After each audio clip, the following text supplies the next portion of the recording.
What's up guys? Manonood na tayo ng Vita carnis.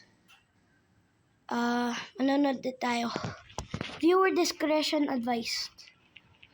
Warning video talks about federal law footage, classified material. On planet Earth, life has thrived for millions of years. Creatures big and small have found ways to adapt and evolve to flourish in all types of environments. From barren wastes to lush forests, life can be found. Earth has homed these creatures since the dawn of life itself. Only until very recently, things have changed. New life forms have appeared all around the globe and completely changing the balance of nature and what we know about evolution itself. That is why we, at National Living Meat Research, have been studying these new species, trying to help educate everyone about these creatures and their wondrous ways of life. First, what are these new life forms? Since their explosive arrival across the globe in 1931, there has been much debate on what these newcomers are and where they came from. Are they extraterrestrials coming to invade Earth? Or are they demons who come from hell to purge humanity? From what our scientists have discovered, no. The origins of these creatures are solely to Earth, miraculously out of nowhere. We don't know why or how, but one thing is for certain, Earth is now their home. What these creatures are is mysterious and still not well known today.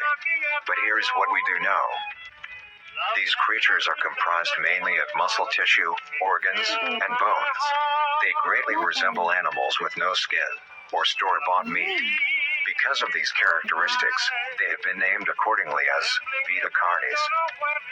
The carnis species consume decaying, organic matter, but their main diet is composed of raw meat, not including their carnis relatives. The carnis only appear in places where there is an abundance of crawl, which leads to the first creature of the carnis species, the crawl. The crawl is a growth of meaty tendrils that closely resemble the small intestine, the only difference being the dark red coloration. These tendrils grow in a similar pattern as vines, mold, or fungi. Mold. A primary stem structure is the host to divisions of other, smaller branches. In each tendril contains a variety of veins, arteries, and other similar organs used to transport nutrients absorbed from its surroundings. The ends of these tendrils are equipped with organelles used to absorb water and organic matter necessary for growth. The source of these organic materials is mainly found in dirt and soil on surrounding surfaces.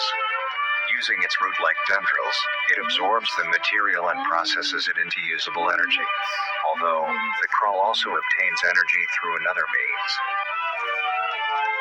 Using a sophisticated form of photosynthesis, the dark pigmentation of the smaller branches is ideal for absorbing sunlight, and therefore allowing solar energy to fuel the crawl's growth.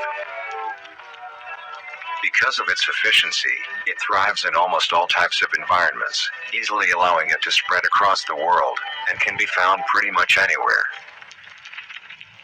Its recent inclusion in the ecosystem has caused many major changes in nature's balance.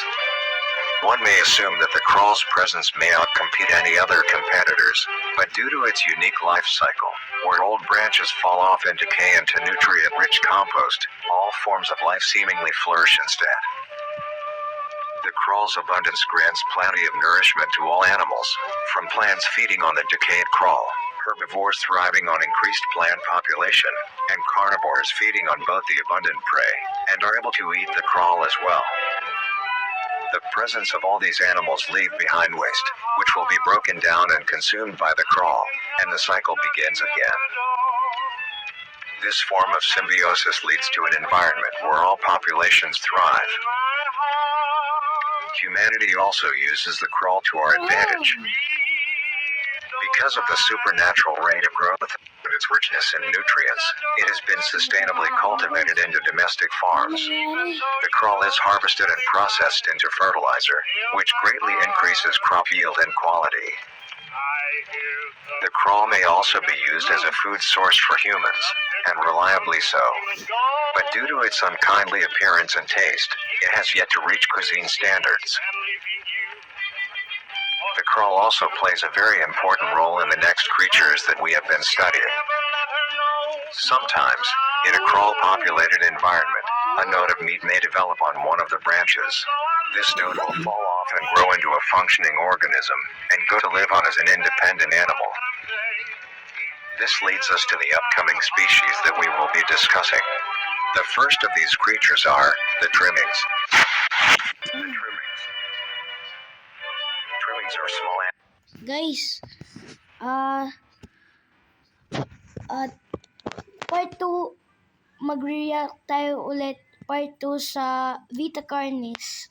For now, end na tayo. Bye guys.